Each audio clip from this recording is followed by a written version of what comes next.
I go into the parish hall at Father Stephen's place. They part the way. I mean, they're not interested in talking to me. They don't have anything to ask me. Nobody's got to complain about whatever. It's an amazing difference. It really is. It's also an incredible joy, of course, to stand probably 3 Sundays out of 4 next to my son at the altar, and have my granddaughter in the congregation, of course, Frederica, and my grandson, wherever he is, serving. Jocelyn is doing much better. It's been quite a struggle. Thank you for your prayers. We do appreciate very much your prayers. She was in the hospital 5 times, from, I guess it was the New Year's through the beginning of March. Lupus is a very difficult, complicated disease that attacks in all kinds of different ways, and so she's having to be very careful with her schedule. You know, she's a trooper.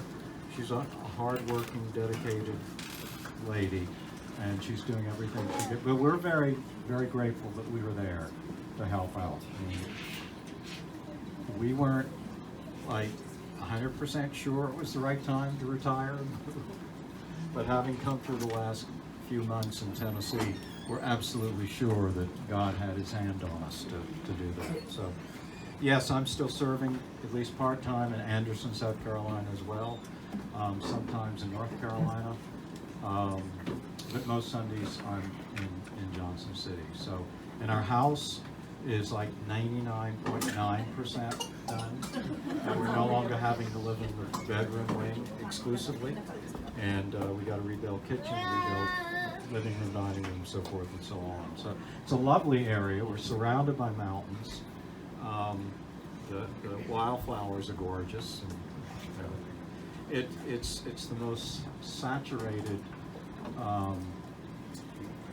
in terms of the botanical, you know, the flowers, the bushes, and all that on the planet. It has more diversity of. Are you making that up? No, I'm not. No, really. This time, I'm not making something up. So anyway, that's all to say. We're enjoying it there. Come and visit. Yeah, we're just about a half a mile from Steve and Jocelyn, and then all of us are about a half a mile from the kids' school, so everything's very close together. It's a very warm, loving kind of a community. People are, they're just majority Christian, just everywhere you go. You see all the signs of this. And small town, I've never lived in such a small town. It's the biggest town for about an hour in every direction, but it's still small town life. I went to the CVS to pick up a prescription, and then when I got home, I thought, I think I forgot to give them my discount card. So I phoned, and I said, I was in this morning, but I think I forgot to give you my card. She said, well, let me check. And she came back and said, no, I've got it. And I said, but I didn't tell you my name. And she said, that's okay, I remember you. So we love small town life. We love the beauty. Every direction you look, you just see mountains and trees, and there's a stream running right through Father Steve's backyard, and being there with our grandkids. Jocelyn's parents already moved there 2 years ago. So we've got a lot of support for her whenever she has a little flare or needs to go into go to the emergency room in the middle of the night just to be checked out, which sometimes happens. So thank you for your prayers, and I do hope you'll come visit. We've got we found when we bought this house, we said, that room is our new blue room. Many of you remember the blue room at the back of our previous house. So we have a new blue room, and it has 2 fold-out sofas, and we'd love to have people come visit.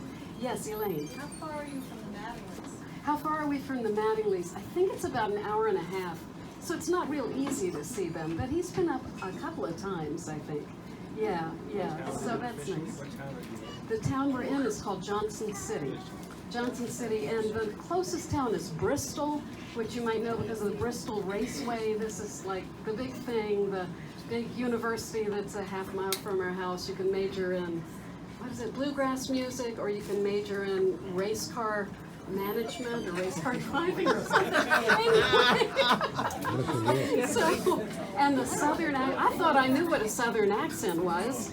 I grew up in Charleston. We both grew up in Charleston, and it's not an accent like that. It's the accent that when we would go to movies and they'd have a southerner and they'd have the really exaggerated accent, and I would be mad, and I would say, that's not how southerners talk. They really talk that way. Can he say something? Sorry? Say something. Say something in Southern. Will you pass that cornbread over there, and I'm going to get my banjo and I'll play a song about it. Say something in Southern. All right.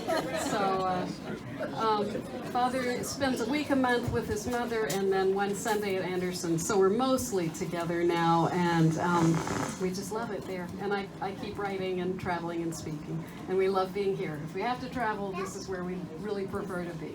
So thanks for making us welcome.